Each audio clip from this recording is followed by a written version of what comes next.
শিবচরের ঐতিহ্যবাহী কাঁচিকাটার মিষ্টি পান সংকটে সরকারি সহায়তার অভাবে হারাচ্ছে চাষিদের আগ্রহ। মাদারীপুরের শিবচরের কাঁচিকাটা মিষ্টি পান বাংলাদেশের অন্যতম সেরা ও বিখ্যাত পান হিসেবে পরিচিত। বিশেষ স্বাদ, ঘ্রাণ ও গুণগত মানের জন্য এর কদর শুধু ঢাকাতেই নয়, দেশের বিভিন্ন জেলা ছাড়িয়ে বিদেশেও। তবে উৎপাদন খরচ বেড়ে যাওয়ায় এবং বাজারে দামের পতন দিন দিন আগ্রহ হারাচ্ছে চাষিরা। উপজেলা কৃষি সম্প্রসারণ অধিদপ্তর জানায়, শিবচর পৌরসভা ও 2টি ইউনিয়নের প্রায় 120 হেক্টর জমিতে 487 জন কৃষক বর্তমানে মিষ্টি পান চাষ করছেন। স্থানীয়ভাবে উৎপাদিত এ পান বিয়ে, শাদী ও ধর্মীয় উৎসবের পাশাপাশি রপ্তানির জন্য সরবরাহ করা হয়। উমেদপুরের কাঁচিকাটা এলাকায় গেলে চোখে পড়ে সারি সারি পানের বরজ। কেউ বাঁশের সঙ্গে পান গাছ বেঁধে দিচ্ছেন, কেউ আগাছা পরিষ্কার করছেন, আবার কেউ বিক্রির জন্য পান পাতা সংগ্রহে ব্যস্ত।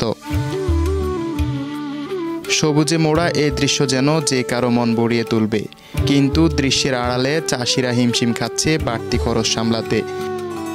চাষিরা অভিযোগ করেন, পান বরজ তৈরি ও সরঞ্জামের দাম কয়েক বছরে 3 গুণ বেড়েছে।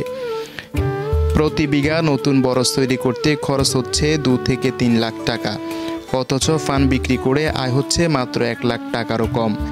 আগে 50 থেকে 200 টাকায় যে বিড়ার পান বিক্রি হতো, এখন সেটি 5 থেকে 60 টাকা নেমে এসেছে। খরচ সামলাতে পারছি না, দামের এমন অবস্থা থাকলে এ চাষ ছেড়ে দিতে হবে। পান চাষিরা আরও জানান, দেশে অন্যান্য ফসলের জন্য সরকার সার, বীজ ও কীটনাশক বিনামূল্যে দিলেও তাদের ভাগ্যে তা জোটে না, বরং সরকারি প্রশিক্ষণ ও সহায়তার অভাবে দিন দিন চাষে অনাগ্রহী হয়ে পড়েছেন তারা। উপজেলা কৃষি অফিসার কৃষিবিদ রফিকুল ইসলাম বলেন, পানের দাম নির্ধারণে কৃষি বিপণন অধিদপ্তর কাজ করছে। বিষয়টি ঊর্ধ্বতন কর্তৃপক্ষকে জানিয়েছে। আশা করছি চাষিরা সহায়তা পাবেন। চাষিদের ভাগ্য যদি এখনোই সরকারি উদ্যোগ না নেওয়া হয়, তবে কাঁচিকাটা মিষ্টি পান নামের এই ঐতিহ্য হারিয়ে যেতে সময় লাগবে না। ডেস্ক রিপোর্ট, বার্তাদেশ নিউজ, ঢাকা। কুড়ি বর্গতে এই পর্যন্ত আমার 80,000 টাকা খরচ গেছে।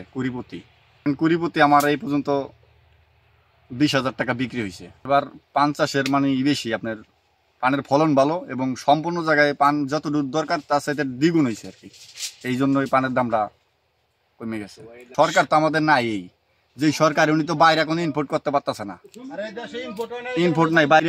এই পানটা আগে বাইরে যেরকম আমলিক সরকার থাকলে অনেকটি রাষ্ট্রে যাইতো, এবার এই সরকারি নিউজ কাকাই তো আমাদের কিছুই করতে পারতেছে না। খুব কঠিন অবস্থায় আমরা আর কি পান চাষিরা। সোজা কথা মানে করেন, ভাত খাওয়াই কষ্ট, এমন পরিস্থিতি আছি। এমন একটা কৃষি, এটার আপনার কাজ করে রাখান লাগবো। আমার যত কষ্টই হোক এটারে কাজ চালাই যেতে হবে।